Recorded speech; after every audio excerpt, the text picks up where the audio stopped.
قرآن مجید کا 22واں سورہ سورہ حج۔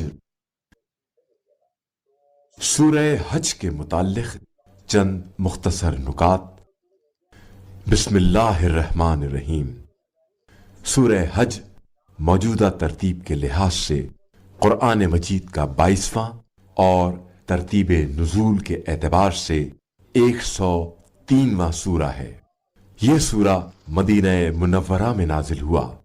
اس سورے کی آیت نمبر 27 سے 37 تک میں حج کا تذکرہ ہے اور حج کے عام مسائل اور شرائط کو بیان کیا گیا ہے۔ اسی وجہ سے اسے سورہ حج کہا گیا ہے۔ آیت نمبر 2 کے مطابق قیامت کا منظر ایسا ہولناک ہوگا کہ وہ ماں جو اپنی جان سے بھی زیادہ عزیز بچے کو دودھ پلا رہی ہوگی اس بچے سے بھی غافل ہو جائے گی، اور حاملہ عورت کا حمل شدت زلزلہ اور قیامت کے خوف سے ضائع ہو جائے گا۔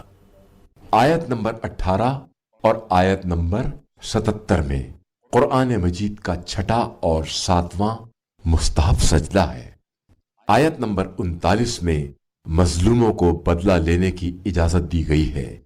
امام جعفر صادق علیہ السلام فرماتے ہیں کہ اس آیت سے مراد قائم آل محمد علیہ السلام ہے، جو انتقام خون حسین علیہ السلام کے لیے قیام کریں گے۔